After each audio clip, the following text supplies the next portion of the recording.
Without a 28th Amendment, without, free and clear elections, and without getting the huge money out of politics, our other values may not make a difference. They may not matter. So this is that moment. And in the midst of the noise and the jockeying for headlines and the constant stream of crazy-making breaking news, my new latest thing, I call it breaking my heart news, for us to work steadily, strongly, and across evenly all divides for one thing that will surely unite us all: clean, free elections, politicians who understand their job again and take pride in their results, not raise money for the next campaign. And sometimes people think with so many politicians and consultants doing well in the current broken system, things will never change. But even Americans who make a very good living in the current system know that we have to change. Sean Curran is the principal behind Waterville Consulting, a public affairs and government relations firm based in Boston. He has advised politicians, PACs, and helped raise millions of dollars in elections. Among other work, he served as chair of the Governor Devil Patrick Committee and of a federal PAC supporting the re-election of President Barack Obama. But Sean Curran is more than politics and election money. I know, I've been talking to him.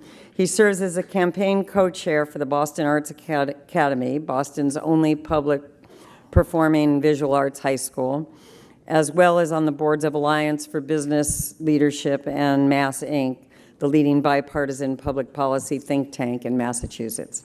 Motivated by the life of his sister, who had Down syndrome, Sean undertook the production of a documentary film that focused on the dearth of resources available to young adults with disabilities who live below the poverty level. That film, Best Kept Secret, was awarded the George Foster Peabody Award for Best Documentary in 2013. Please welcome Sean Curran.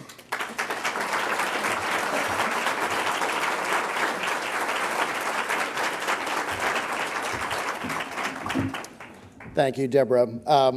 I'm glad you're making this very, very warm introduction of me in Washington. Were you to make that warm introduction of me in Boston in front of my relatives, I can see my aunts saying something like, "So, movie star thinks you're special.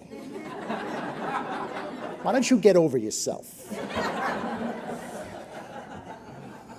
So I grew up in a political family in Boston. My father was involved with the Kennedy family, helping to win elections, which they did frequently in Massachusetts.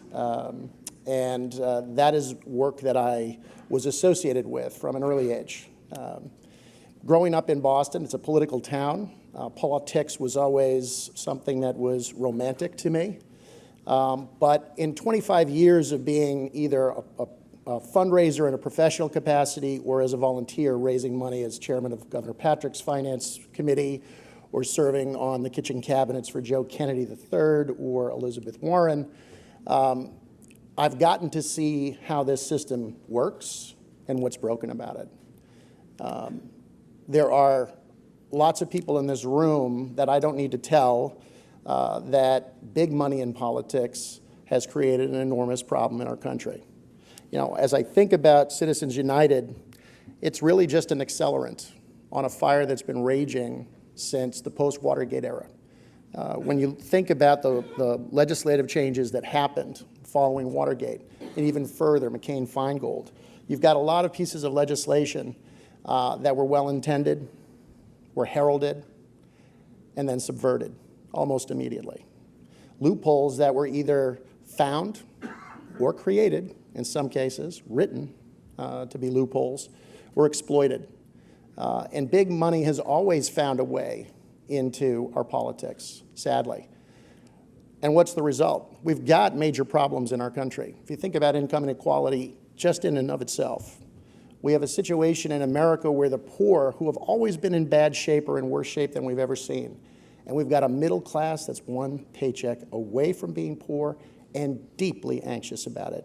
That anxiety is playing out in our national politics, and it's a problem. But what's the Damocles sword that sits above all of us in this instance? Big money in politics, keeping us away from expecting the best from our elected leaders. So I sit here and look out on an audience like this, and to quote a former president that I had a great deal of respect for, we are the people we've been waiting for. Every single one of you that is going to be engaged in coalition building and in gathering signatures and putting things on ballots in your own states and making sure that your state legislatures are stepping up and taking this pledge and then taking that fight to Washington, D.C. That's enormously important work, and it's necessary work.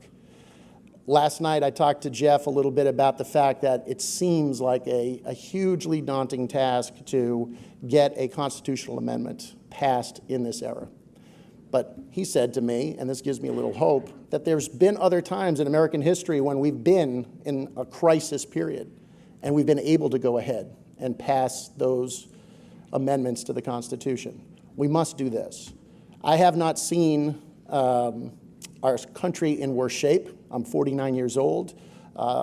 Plenty of historians can tell me that it's been in bad shape before.